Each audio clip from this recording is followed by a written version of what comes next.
Grabe tong barangay hall na to kasing taas ng eskwelahan, no? Ito po yung nasa tapat ng Arellano High School. Kaya na inirereklamo ni Yorme na nakasagabal, no, sa eskwelahan at nawala na ng daanan yung mga estudyante. Ayan. So makikita nyo, yan sa loob may mga butas na, oh. Binutas na. Grabe action ni Yorme, ang bilis guys. Ang loob nito. Ayan. Butas-butas na, no? Binutas na. Pag wala na yung mga gamit yan, sisimulan na ito ng demolition, no? Ng DPS para wasakin ito. Ganda pa naman, no? Ganda ng pagkakagawa. Kaso sa bangketa.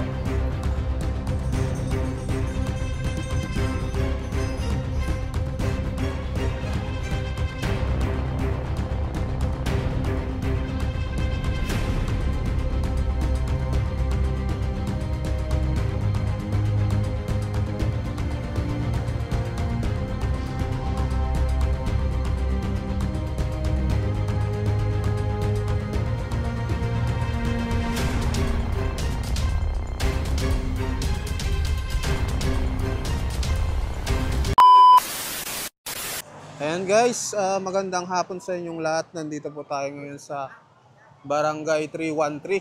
So, nung nakaraang araw, linag natin ito, no? So, ito pala yung tinutukoy ni Yorme. Sakto yung punta natin dito at nakita nyo, yung mga hagdanan dito, backclass na. Ayan. Yan po yung Barangay 313, Zone 31, na mala building, no? Na barangay hall. So, lalapit po tayo. Tara. So, dito tayo punta sa gilid muna, saglit. Ayan, no? Ayan. Nung nakaraan, sa drone shot, may mga hagdan pa yan dito. Yung kumbaga fire exit nila. Grabe tong barangay hall na to kasing taas ng eskwelahan, no? Ito po yung nasa tapat ng Arellano High School. Ayan. Na inirereklamo ni Yorme na nakasagabal, no, sa eskwelahan at nawala na ng daanan yung mga estudyante. Ayan. So makikita nyo, yan sa loob may mga butas na, oh. Binutas na. Grabe action ni Yorme, ang bilis guys. Winasak agad yung barangay hall.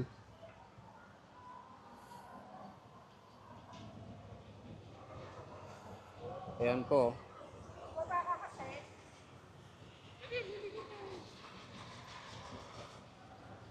Wasak agad. Makikita nyo yung loob nito. Ayan. Butas-butas na, no? Binutas na. Pag wala na yung mga gamit yan, sisimulan na ito ng demolition, no? Ng DPS para wasakin ito. Ganda pa naman, no? Ganda ng pagkakagawa. Kaso sa bangketa. Grabe. Sayang yung 19 million. 19 million palagi sa dito.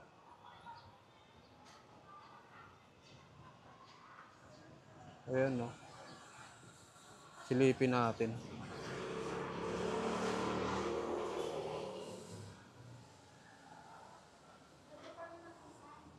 Uy, may lababo po, oh. Wala na, tanggal na rin guys. Sigurado wawasakin na rin ito.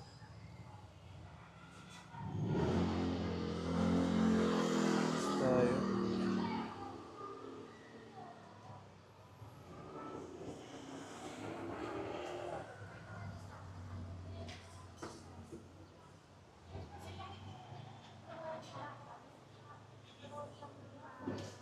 May daan din dito. Gate pa ng school, no? Ayan sila kuya. Kuya, binaklas na? Kailan pa tinanggal yung mga gamit dito, kuya? Anong, ay, hindi nyo alam? Inutusan lang kayo? Ayan. Tinanggal na rin yung mga kuryente. Ayan. Wala na pong mga kuryente. Yung mga salamin tanggal na rin. Ayan.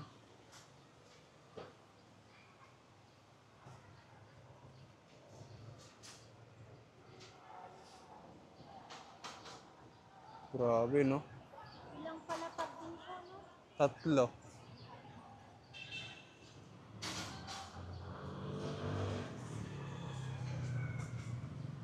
Tapos may ano pa yan, may solar pa yan, guys.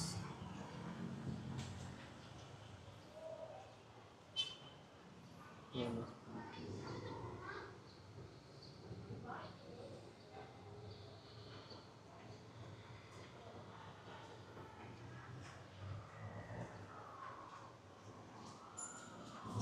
Yeah. Ayan guys, makikita nyo may hagdanan. Hanggang 3rd floor po yan. Yung hagdanan dyan. So magtatanong tayo kay Kuya kung pwede natin akiyatin. Kung makikita nyo rin, no? Yung hagdanan, winasak na rin. Ayan.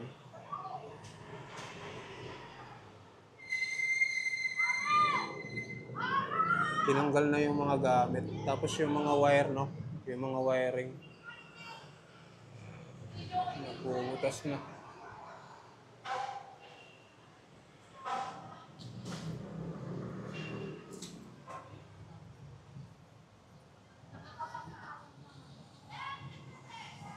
May ano din dito. Ano kaya to? CR?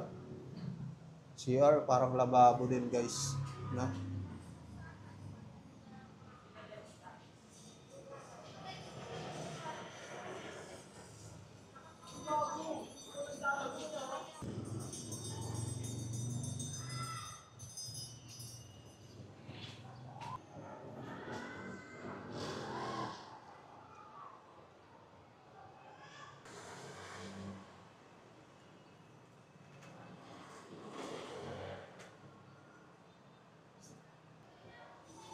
So ayun guys, no?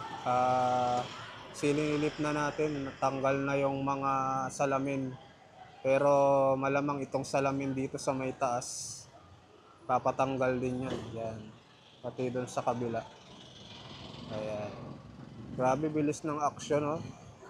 Alam nila na wawasakin na ito, yung mga gamit, tinanggal na nila. Ayan. Tapos may solar pa yan sa taas. So, sure ball na tinanggal na rin siguro nila lahat ng gamit. Dito po yan sa Barangay 313 guys, sa Zone 31, sa tapat po ng Arellano High School, na kung saan may mga estudyante pa ngayon dito na nag-aaral. No? So, katulad natin, nahihirapan tayong dumaan dito. Ayan, makikita nyo, sidewalk, di ba? Nilagyan ng pader, kaya walang madaanan, di ba? Hindi ka dito makakatagos guys, kaya dito ka pupunta. Kaya para dumaan, di ba? At delikado para sa mga estudyante na naglalakad. Ayan, napakadelikado. Kaya ayan, inaksyonan ni Yorme na ipagiba na itong barangay hall na ito guys.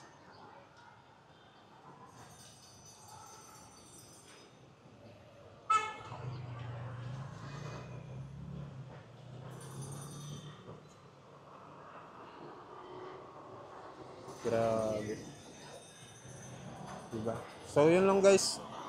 So wala naman na masyadong update pa, no? Hindi tayo makaakyat, hindi tayo pwede pumasok diyan dahil may mga empleyado dito, no, na nagtatanggal ng kanilang mga gamit. Baka mapagbintangan tayo na magnanakaw. So kaya dito lang tayo sa labas. So yun lang po yung update. Maraming salamat po sa inyong lahat. Okay, bye-bye.